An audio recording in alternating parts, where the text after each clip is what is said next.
been told to tell you that this has to kind of move quickly, which they should be telling me because I'm the one that always slows it down because I never know how to answer anything short. Just because we have a lot of local radio here that we're going to see back. If this is a once in a lifetime show for us, so everything kind of speeds up. We have been fortunate on this tour to get to camp out in the city for a while, so everything will be a little quicker. If at any point it gets to the point of insincerity, please point it out. Yeah.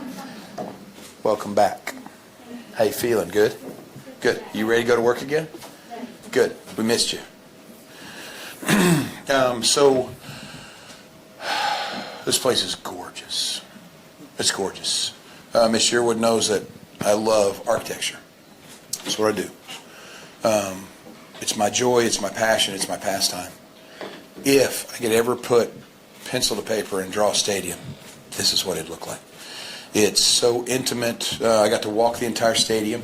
This is my third or fourth time to be here. And the view of the stage, the halo's unbelievable.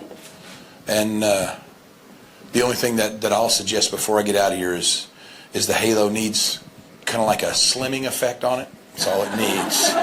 Just a little bit of that, we'll be fine. And but it's great. Every seat is great. Hats off to the band and crew, especially the crew, because when we rolled in, I think we changed two things from what was drawing to what was reality. And the reason why we changed the two things are on ends, so it's really one thing on both ends, but it's so people could see, have a better sight line, and it actually makes the performance part of it even cooler for me now after getting a run on it. So it's cool. We're excited. I'm nervous because I don't get that opening night. This is opening night and closing night, so I'm a little nervous that way. I just want the people to walk out of here feeling like it was worth the time and the effort. I'm going to skip the term pain in the ass because if you've ever gone to a concert, it's not easy to get to concerts. So these people go through hell to get here for us, and we feel very flattered, or for any entertainer. And so we just want them to think it's worth it. And then, of course, the people who are paying the checks. I think anytime you do any show, you're coming to get an invitation back. And so I really want the stadium here to be happy, and the people that run the stadium. So far, the worker bees of the stadium, this might be the coolest, most together gig I've ever got to play of this size. Beautiful, beautiful building, beautiful people, and so far, knock on wood, it has gone smoothly. That's because it's Georgia. So this Okie and this Georgian were not. That's a good one, though. I'm sorry. We feel better talking with you than at you. And so if you would have questions that would make us feel more at home. And the only thing we request is if you do ask a question, please identify yourself so we'll know who we're talking to. It'd be great. Yes, sir, in the back. I don't have a question. I just have a request if you guys could kind of step up a little bit into the light for us. You got it. Photographers in the back. Thank you very much. I appreciate it. You go first. Question back for you. Do I look thinner here or here? That's what I loved about Central Park. The blimp shots I looked great in. Yes, ma'am. Hi, Miss Patty. I'm just going to jump right into it. In light of what has happened in Vegas, being here in this type of venue, your thoughts? I'm a little lost on which way you're going. You mean getting to play it, or any kind of worries? Yes, any kind of worries. Yeah. Just being in this type of, that 80,000 people who are said to be here tonight. This just happened a week ago. Do you have any concerns? No, ma'am, not at all. And my thing is, too, the more light we bring to this situation versus things that happen in this situation, just the more ideas we give people. So it's okay. I'm going to answer in the fact that we're excited to bring what is an arena show to a stadium show. So our job is to make this thing feel as warm as it can. And with the stage reaching from 5-yard line to 5-yard line, we're going to get close. And the way this place is built, it's gorgeous, very smart, and it makes each seat feel kind of like a front row seat, especially with the halo. So I'm looking forward to getting as close to those people as I possibly can. The front row is something stupid like over 1,000 seats. That's how a concert should be right there, where every seat feels like it's front row. Thank you. Yes, ma'am. Kathy Martindale. How are you? Beautiful. Hey, How have you been? I haven't seen you in 100 years. You doing good? I You look want one. I great. might not get back up. Miss Kathy's was the first voice I ever heard moving to Nashville. It just cleared Memphis. It was raining, and heard her, and then heard the iconic call letters that followed, and started crying like a baby. I've been crying ever since. But, How long have you guys been planning on this event, this venue being as unique as it is, and doing something special for it? it was cool. When did the call come? Like, I don't know, about like 8 months ago, something like that. But you know my history, so Bob Doyle and I have been together forever. So there's a new kid named Randy Bernard that's kind of teamed up with us. Brought a lot of life. He introduced us to a guy named Rob over at William Morris. And Rob came to us with this proposal. And a very sweet proposal. And just the thing was, it wasn't, let's make no mistake, the business deal's fantastic. We feel very flattered. But the coolest thing was the message got down and passed out that if we're opening the stadium, we want it with the guys that entertain. That was sweet. Hard for me to say that. I like saying it, but it was, I don't want to ever sound egotistical, but that was a sweet call to get. And then it was like, you want to do it? Not just yes, but hell yes. This is what we want to do. I would have never guessed the stadium would have turned out like this. We've been here, like I said, this is our 4th time. And every phase of construction they have, and each time it just kept getting better and better and better. It's and so beautiful. It is gorgeous. See, the people here should be very thankful, and anybody building a stadium from here forward should come look at this one first. You know what I'm saying? I never heard intimate and stadium in the same sentence, but I have said that a couple of times because it's like you'll see when you're out there. It does feel warm, and how to be able to make that venue feel like you're all close is incredible. It's beautiful. Yes, ma'am. Garth and Trisha both. So Francesca Hamburger with 11 Alive. How does it feel to be the first performers in this amazing stadium, Mercedes-Benz in Atlanta? Well, for me, it's home. So, did you say 80,000? I think 40,000 are family and friends of mine. So that's part of the backstage situation. But just to because I'm so proud to be from here, you know, and we got a chance to play Atlanta on the beginning of this tour 3 years ago. So any chance to be in this vicinity, and I'm proud for this. I'm proud for Atlanta. I'm proud for Georgia to have this stadium because it is amazing for the city. So I'm honored to be a part of it. Yeah, and it's like you're not old enough to realize this yet, but as you get older, you'll understand that in sports and whatever, anytime that you're trying to represent your flag, just country music, you're competing against the legends of all time. You're competing against your, what do they call it when everybody's the same? Your Peers? peers are above you, aren't they? Your peers. So just your regular guys around you. Thank you. She graduated college. I got you. And then the coolest thing that people never think of, you're competing against the future. So when you're here, the opening one, 10 down the line, you want them to say, that was a good show, but it was nothing like, and that's what we come out to do. Our family always fights at Thanksgiving. It's a tradition. I don't know if yours does. But usually the fight's over something stupid, like who had the best concert. You want your name to be screamed out as everybody's fighting each other in that thing. So you're here to do the best you can for today, but since you're starting it, you want to kind of, hopefully, it's going to sound egotistical too, forgive me, just set a bar or try and do your best so you represent country music the best you can. Yes, ma'am. Melissa, nice to meet you. So last week you guys had 6 million tickets sold. You've been on this tour for 3 years now. What's the future look like? When does this wrap? Do you end and start again, or what do you think? Well, December is the official end of the North American leg of this tour, correct? So January is a big sleep date. I think she's kidding. All however many days are in January, she has sleep written in there. But it's been an incredible experience. And I think that I heard Garth say famously at some point, my retiring days are behind me. So it's not like we're going to come out and do this tour and then be gone. I'll be doing some things on my own, and we'll do some things together, and we're figuring out what those things are. But I've been wanting to be a singer since I was 5 years old, so I want to sing as long as I can, you know, so I want to find ways to do that. So this has been, I've never been on a tour like this. I've been on tour for 26 years. I've opened twice for Garth. I've been on the big tour. I've never seen anything like what we've experienced the last 3 years. So I'm just trying to enjoy every second through the end of December, and then we'll see what's next. Yeah, and then, you know, 1998, the buses rolled out of Texas A&M. It would be 16 years later that we would tour again. The greatest gift I ever received came from God and the people, and that was the 16 years to just be home and raise your babies. See every day. The biggest mistake this industry ever made was letting me back in. Because now they're going to have to throw me out. Now I'm having such a good time. Our babies are kind of on their own path, so you don't feel guilty being gone. And you're traveling with the love of your life. You're getting to play with your best buddies, because this is the same band that we played.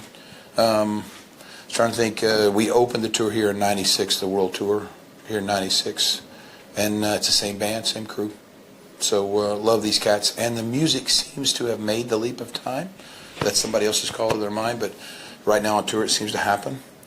And then if you think about the 100 million tickets in 50 cities from the '90s, you do 100 million tickets in 60 cities on this one. I mean, what is it, 5 million tickets in 100 cities, 5 million tickets in 60 cities here? So people are going, that's almost double. Where's the other 50% coming from? And when you look at Ticketmaster, they're going to tell you 48% of the people that bought tickets were 10 years old or not even born yet last time we toured.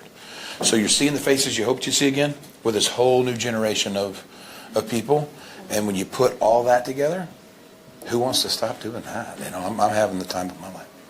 Yes, ma'am.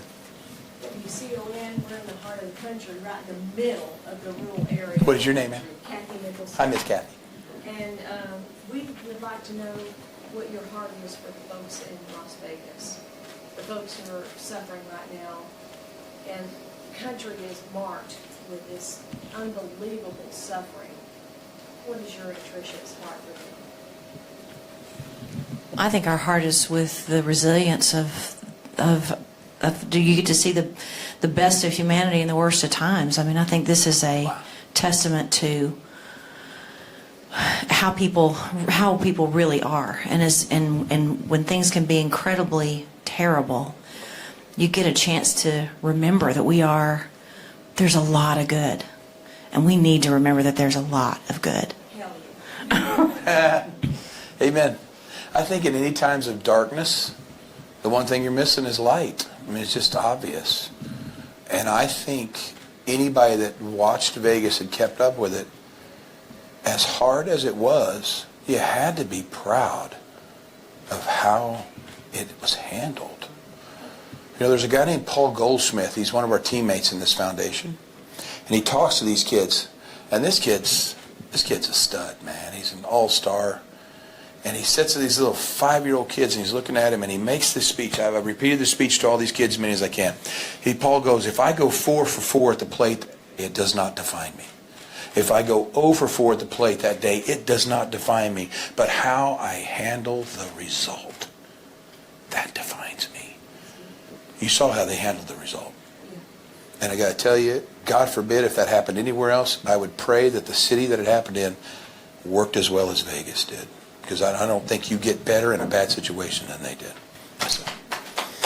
And I think our job moving forward is to make sure that people who were affected, whether they were in the middle of it, whether they were there and unharmed, whether they usually go and didn't go, there's so much emotion around it that is something that we continue to wrap our arms around to everybody for a long, long time, because I feel forever changed, and I was in Nashville, Tennessee, and I can't imagine what it's like to have actually been there. So forever changed. So we need to remember to make sure that we don't move on to the next thing, because this is forever.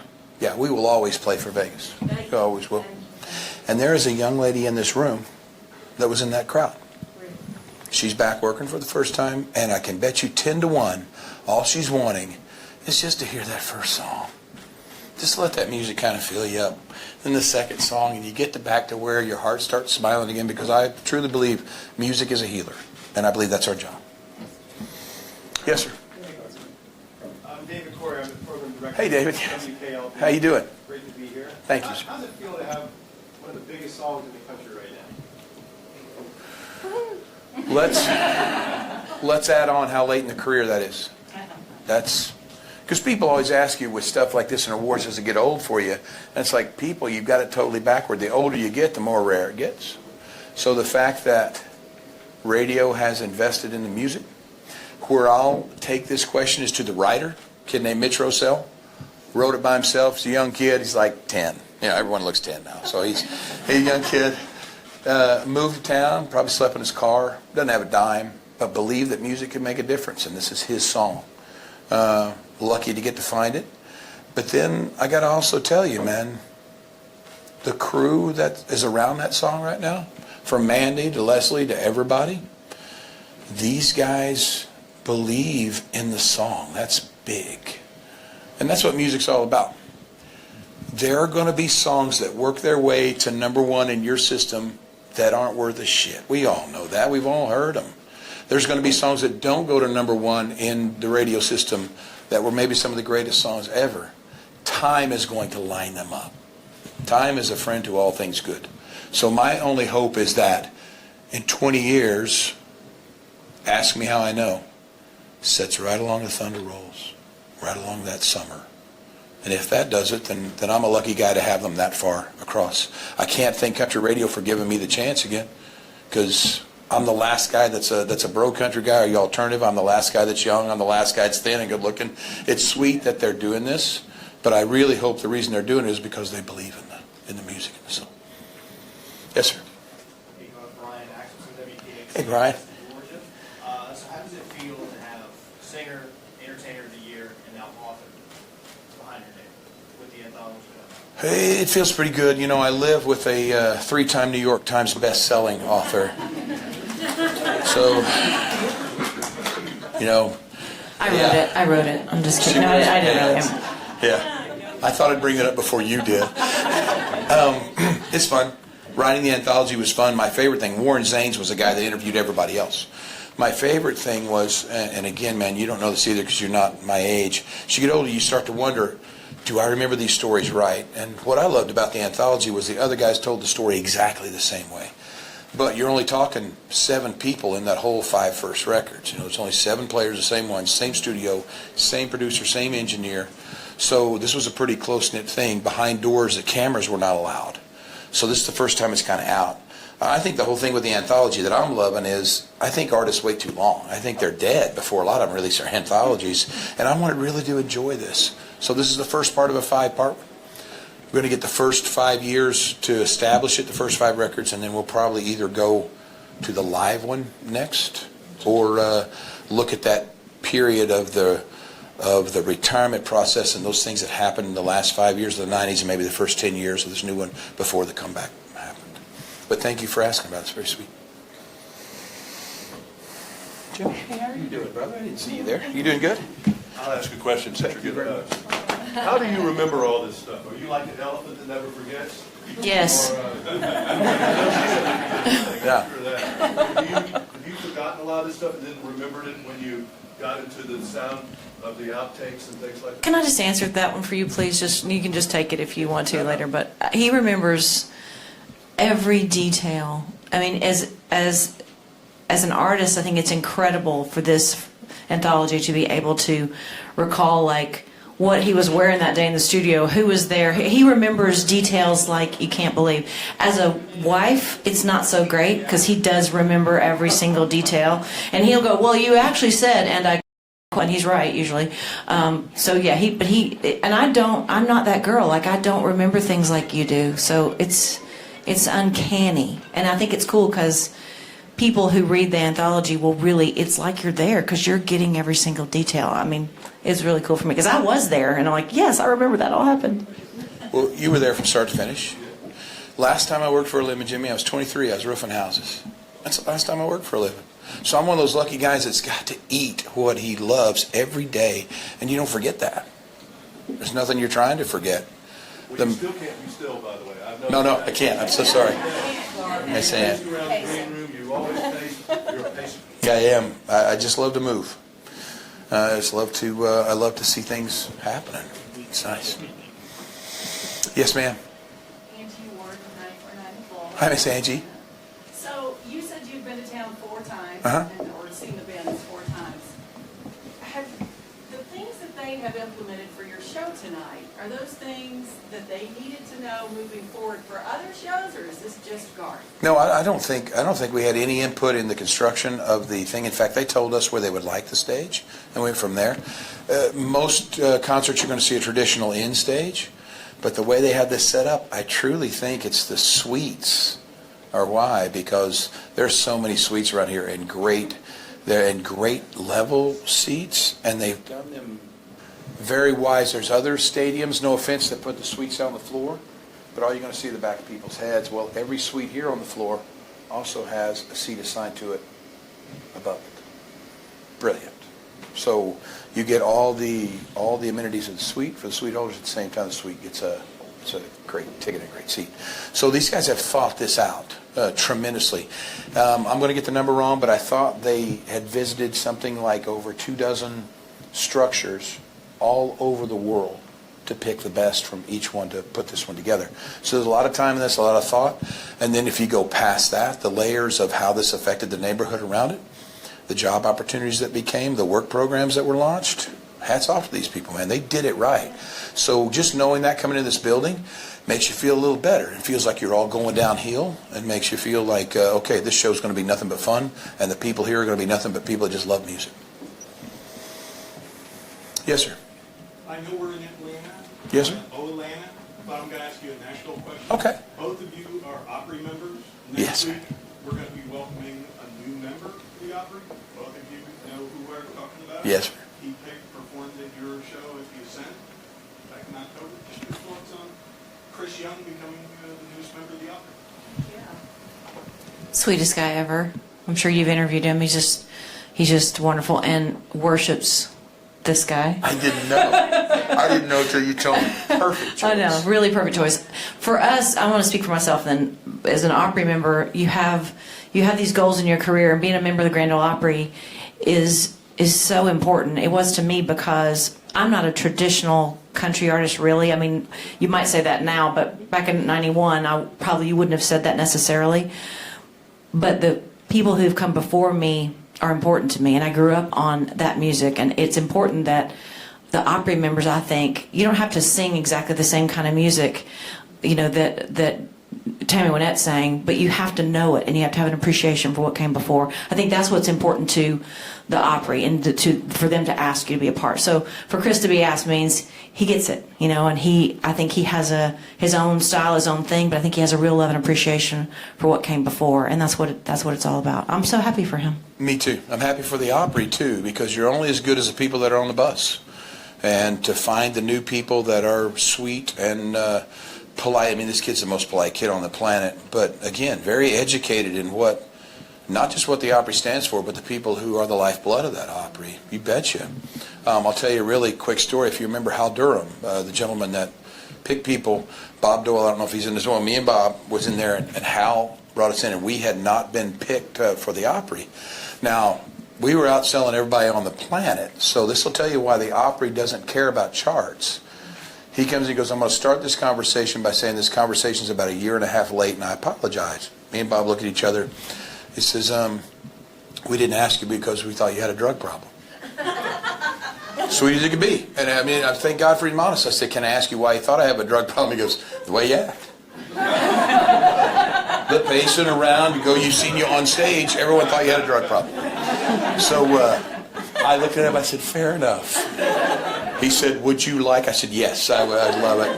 And to this day, other than I told her I might have changed my mind on the night of the Hall of Fame, it might have equaled it. Getting to play with Chris Ledoux on the 100th anniversary of the granddaddy of Mall and Cheyenne, those 3 things, probably the career highlights for me. But being a member of the Opry is one they can't take back. It's family, and it's forever. Congratulations to the Opry and Chris. That's sweet.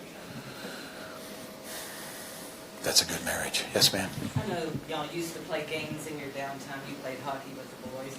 Y'all rented Still two does. nights over Texas for your crew. You're wearing the shirt. Yes, ma'am. What are y'all going to do in Atlanta? Oh, we're just here for one. We didn't get to camp here. In Dallas, we had 9 shows, and it was the Queen's birthday. So we went to Jerry Jones's house, and the band and crew watched Monday Night Football on the big screen, just us in there. You could Not have his to- actual house. He means, yeah. Yeah, I mean the stadium. We watched on that big ass stuff. That big screen that's up Just there. us. It was awesome. It was awesome because it was just us. So 50 people in that entire stadium watching, and we came out.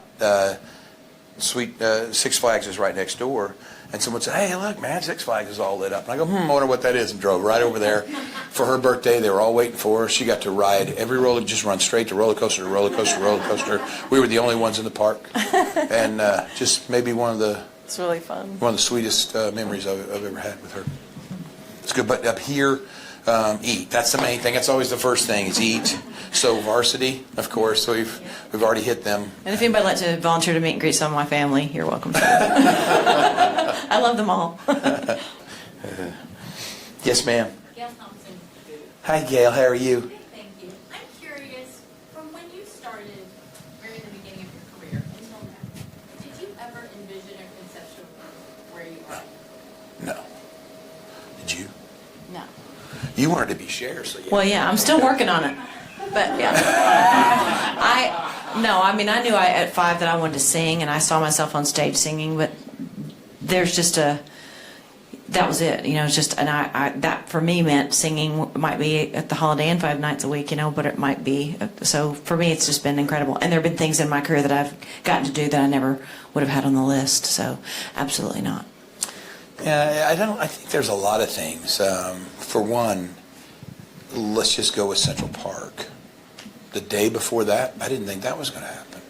So people go, did you plan all this? There's no way you could plan it. You can't envision it. Did I plan or work on wanting to be... I always wanted to be America's band. I always wanted to get Mom back as the matriarch, put, apple pie, the flag on the front porch, that stuff. Yeah, I always wanted to do that. And as square and as hokey as that is, kind of feel like that I'm getting a chance to get that done, which I like. So I like singing music like that. But yeah, you never can guess. I mean, before Rob, made this phone call, I would have never guessed you're going to open a stadium, the Mercedes-Benz Stadium. So this is pretty cool. The fact you get to do it at this level this late, pretty cool. Garth, can we call and ask a question? Yes, ma'am. Anybody? One more? Yes, ma'am. What's her name? Hi, Miss Tammy. After doing this for 3 years now, is there a point in the night when you really have to dig deep or rally to get through that one song that you've done so many times already? No, I think the point that you have to dig deep and rally to try and finish was about 1.5 years ago. And every day since. I kid you not. Did you ever see Seabiscuit? Seabiscuit, the last race where he's broken his leg, the horse broken leg there in that first turn, and he's mic'd, right? And he's going, oh my God, what was I thinking? I can't do this. That was the first night in Chicago. That was the first city. All in Chicago, I'm going, I was crazy. I can't believe I wanted this. And I thought I was going to die. About 80 deaths in Chicago. What we had, 11 shows there. And then it got a little easier. You got your feet underneath you. Started somewhere around Houston, which was 2 years in. Around 4th of July weekend, you started to feel, I got this. Taking the turn here this last year. Taking the turn, probably January, Cincinnati, somewhere around there. You started walking the walk. Started feeling good, man. I feel sorry for all of you out there. You feel good, you feel confident. And now all we're trying to do, because it's gone to a whole new level now since it's the end of the North American leg, now you're just trying to survive it with all the love in the world. But think about it. In the next 3 cities, I had 17 shows. 5, 5, and 7. And that 7's going to be played within 4 days. So this is what you wanted, though. This is what I wanted. And I'm so lucky and if it takes everything I got, that's a fair trade, I'm just sorry for those people that have to see me drag my ass around the stage. But they're very sweet to me. They let me do it. Were you doing sign language to her, or did you have a question? Are you good? Yes, ma'am. You want to finish this? All right, one more mask-off question. Mama would be proud moment. What would be the one for you and you? she could have been, if she could have been standing in the room when I married her, Be standing right here, what would be your mama would be proud mama? it'd have been her standing in the room when I married her would be how proud. What moment in your career would it be? Oh, in my career. In your career. That was a really good answer, honey. Thank you very much. I like that one. You know what? My mama probably saw those proud moments. Anytime she saw the music make a difference in a child, anytime she saw like a Make-A-Wish kid or somebody that just kind of for some reason dug what you do, that was Mama's always favorite thing, man. Her favorite thing was to pull for the underdog. That was her thing. So anytime that happens, I think my mom would be proud. You? Mashed potatoes. No, would your mama be? I can tell you that. What? But would your mom? I think your mama would be most proud of your cheese straws because that was your mom's specialty, and you nail them. Well, thank you very much. The crazy thing was, though, she could never make cheese straws till the first time she made them after her mother passed away. So I think somebody's helping her. That's what I think it is. I think our mama's main goal was for their babies to be happy, and I think that's the thing that we were trying to say is that I think my mom was at our wedding, and I wish all of our parents would have been able to be there. But I think they're happy that we're happy. Yeah, and I think that's all you think of when you wake up every day and you look at your wife. All I think of is Jack Yearwood. That's what weird. would he want to see? What would he want to see with his daughter? You know, so that's where you go. Thank you, Thank you. everybody. TVs, we're going first on the stage, so if you want to go quickly, we'll get up there.